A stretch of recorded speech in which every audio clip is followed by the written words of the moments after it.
დღეს მე ვნახე ზურაბ აზარაშვილის სტატუსი, სადაც ის წერდა, რომ ონკოლოგები უწერენ პაციენტებს საეჭვო არარეგისტრირებულ მედიკამენტებს. ჩვენ ისედაც ვიცოდით, რომ ძალიან ბევრი მედიკამენტი, რომელიც აუცილებელია ონკოლოგ პაციენტებისთვის, რეგისტრირებული არ გვაქვს ქვეყანაში და ვითხოვდით მესამე თაობის პრეპარატების რეგისტრირებას, იმიტომ რომ სწორედ იმ განცხადებების შემდეგ, რაც ზურაბ აზარაშვილმა გააგზავნა წერილები ევროკავშირის ქვეყნებში და მათ უთხრა, რომ ჩვენთან ხელმისაწვდომია ხარისხიანი ჯანმრთელობის სერვისები და ხარისხიანი მკურნალობა უკან აბრუნებენ პაციენტებს, ამ პაციენტებს რა წამლებიც და რა პრეპარატებიც ჰქონდათ იმ ქვეყნებში დანიშნული და რითიც ჰქონდათ უკვე შედეგი, ის პრეპარატები ჩვენ ქვეყანაში რეგისტრირებულიც კი არ გვაქვს და როგორც ვიცი, ონკოლოგები იყვნენ იზოლებული, რომ გამოეწერათ იგივე პრეპარატები, იმიტომ რომ ამ ადამიანებს უკვე დაწყებული ჰქონდათ 1 წელი და 2 წელი ამ პრეპარატებით მკურნალობა.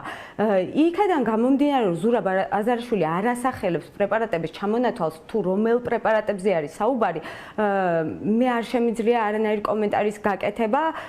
თუ ის ჩამოთვლის მედიკამენტებს, ну რა თქმა უნდა, ვერ ჩამოთვლის ალბათ ქიმიოთერაპევტებს, იმიტომ რომ ჯერ გამოძიება მიმდინარეობს, მაგრამ თუ ჩამოთვლის მედიკამენტებს, ჩვენ შევძლებთ გავიგოთ, ნამდვილად არის თუ არა ეს მედიკამენტები უხარისხო. ეხლა ამ გადმოსახედიდან პირველი ეფექტი ჩვენ გაგვიჩნდა ბრალდება გვანცა, რაზეც ministri ლაპარაკობს და ცალკე თემა რო ამას ლაპარაკობს, ჯანდაცვის ministri აქ იკვეთება, რომ მან იცოდა ამ ამბის შესახებ, აქ საუბარია მაყურებლისთვისაც, რომ გასაგები იყოს ონკოპაციენტებისთვის საერთოდ რას ნიშნავს მედიკამენტი, ამას აღარ ვილაპარაკებ, აღარ დაუთმობ ამას ბევრ დროს, ყველასათვის გასაგებია, სასიცოცხლოდ მნიშვნელოვანია ნებისმიერი სახის მედიკამენტი ონკოპაციენტისთვის. აქ არის საუბარი იმასთან დაკავშირებით, რომ ქვეყანაში იყო, ასე ვთქვათ, საეჭვო წარმომავლობის უხარისხო მედიკამენტები, ეს საკმაოდ სერიოზული ბრალდება არის და მე თვითონ ამას ნიშნავს იწვევს აქ. როდესაც ამას აცხადებს ყოფილი ჯანდაცვის ministri, რომ ქვეყანაში არის საეჭვო წარმომავლობის პრეპარატები და თან ამის პარალელურად ევროპის ქვეყნებს წერს, რომ ჩვენი ონკოპაციენტები გამოუშვით ჩვენთან ხარისხიანი მკურნალობა, ეს ნიშნავს იმას, რომ ამ ადამიანებს არ ადარდებდა ხალხის ბედი. იმიტომ რომ ონკოპაციენტებისთვის არაფრით არ შეიძლება უხარისხო მედიკამენტი და დაგვიანება ამ მედიკამენტების და ის, რომ მათი სიცოცხლისთვის აუცილებელი მედიკამენტები ჩვენ არ გვქონდეს დღეს რეგისტრირებული ქვეყანაში. ეს ნიშნავს იმას, რომ მან ჩვენ შეგვიზღუდა ჩვენი კონსტიტუციური უფლება, სიცოცხლის და ჯანმრთელობის უფლება და სწორედ ამ უფლებისთვის ვიბრძვით ჩვენ ამ აქციებზე, რომ ჩვენი ჯანმრთელობის უფლება მოვიპოვოთ, ის რაც არ გვქონია საქართველოში. და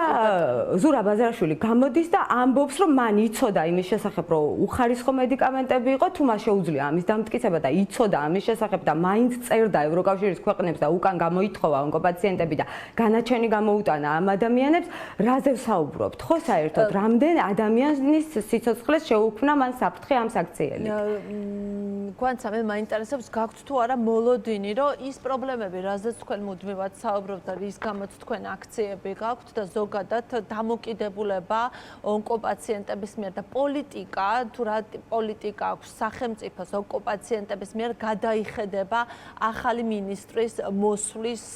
შემდეგ. ფიქრობთ თუ გაქვთ თუ არა ეს მოლოდინი, ასე ვთქვათ? იმიტომ რომ ჩვენ ნახეთ მაგალითად რესპუბლიკური საავადმყოფოსთან დაკავშირებით, როგორც რადიკალურად განსხვავებული პოზიცია აქვს ახალ პრემიერს. საუბრობდით, რომ შესაძლოა ეს არის ძალიან პოლიტიკური, ასე ვთქვათ, საფუძველი აქ ამას. თუ რატო შეიძლება კობახიძეს ეს პოზიცია ჰქონდეს, ღარიბაშვილის გამკვეთრად განსხვავებული და მაგრამ აი ფიქრობთ თუ არა, რომ ასევე შესაძლოა თქვენი საკითხი, მე ხა პოლიტიკურ შეფასებას არ გთხოვთ, ბუნებრივია, მაგრამ ფიქრობთ თუ არა, რომ თქვენი საკითხი შესაძლოა, მაგრამ გაქვთ თუ არა ამის განცდა, რომ გადაიხედოს და გახდეს, ასე ვთქვათ, ახალი პოლიტიკის შემუშავების საფუძველი, ახალი ministris დანიშნა. კი, რა თქმა უნდა, ჩვენ გვაქვს იმედი, რომ ბატონი პრემიერი მიაქცევს ამ საკითხს ყურადღებას, რადგანაც საქართველოსთვის და ზოგადად სახელმწიფოსთვის ადამიანების სიცოცხლე უნდა იყოს პირველ რიგში პრიორიტეტი და როდესაც ჩვენ ვიცით, რომ ჯანდაცვას აქვს ფული, ჯანდაცვის სამინისტროს აქვს ბიუჯეტი იმის, რომ შეძლოს ამ ადამიანების დახმარება და როდესაც ჩვენ ჯანდაცვის ექსპერტები გვეუბნებიან, ორ კვირაში არის შესაძლებელი იმ ხარვეზების გამოსწორება, რაზეც ჩვენ ვსაუბრობთ ერთი თვეა და ძლივს მივიქციეთ მთავრობის ყურადღება. რა თქმა უნდა გვაქვს იმის მოლოდინი, რომ ბატონი პრემიერი აუცილებლად მოაგვარებს ამ პრობლემებს, იმიტომ რომ ჩვენ უბრალოდ მეტი ლოდინის დრო აღარა გვაქვს, ორი თვეა დეფიციტია იმ წამლების, რომლებიც ადამიანებისთვის სიცოცხლის აუცილებლობას წარმოადგენს, რომ ამ ადამიანებმა სიცოცხლე გაიხანგრძლივონ და შეინარჩუნონ და ეს წამლები დღეს ჩვენ ქვეყანაში არ აგვაქვს. და ამის გამოსწორება შესაძლებელია ორ კვირაშიო ჯანდაცვის ექსპერტები გვეუბნებიან. რა თქმა უნდა გვაქვს მოლოდინი იმის, რომ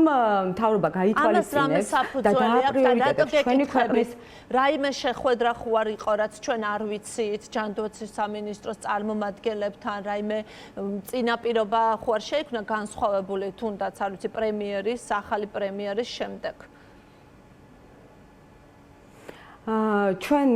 როდესაც მივმართეთ 12 თებერვალს ბატონი ირაკლი კობახიძეს, ამის შემდეგ ჩვენ დაგვიბარეს ჯანდაცვის სამინისტროში 16 თებერვალს და უბრალოდ არ შეხვდა არავინ გადაწყვეტილების მიმღები პირი, შეხვდა ჯანმრთელობის ეროვნული სააგენტოს უფროსი და მათ ჩაგვიტარეს ჩვენ პრეზენტაცია თუ რამდენი იმუშავეს ამ ცუდ კანონ პროექტზე, რომ 2 წელი აკეთებდნენ ამ ცუდ კანონ პროექტს, რომელსაც ადამიანების სიცოცხლე ეწირება და ვერ შეძლეს მათ მოლაპარაკებების დასრულება ჯერ კიდევ რიგ ფარმაცევტულ კომპანიებთან. და გვაყვედრიდნენ იმას, მადლობას ელოდებოდნენ ჩვენგან გაწირული ადამიანებისგან. რა თქმა უნდა, მათ მადლობა ვერ მიიღეს. ჩვენ წამოვედით ჯანდაცვის სამინისტროსგან იმედგაცრუებულები და 26 თებერვალს ისევ მიმართეთ პრემიერს უკვე პირადად შეხვედრის მოთხოვნით. ამის შემდეგ მოხდა ის, რომ გადადგა ზურაბ აზარაშვილი და ველოდებით პრემიერის გამოხმაურებას, რადგანაც იმედი გვაქვს, რომ 10 სამუშაო დღეში, როდესაც მოხდება ამ საკითხის განხილვა, ჩვენ აუცილებლად გამოგვეხმაურება პრემიერი და ვინც იქნება ჯანდაცვის ახალი მინისტრი, ის რა თქმა უნდა დააპრიორიტეტებს ონკოპაციენტებს და 10,000-ობით ადამიანის სიცოცხლეს არ გაწირავს ჩვენი მთავრობა.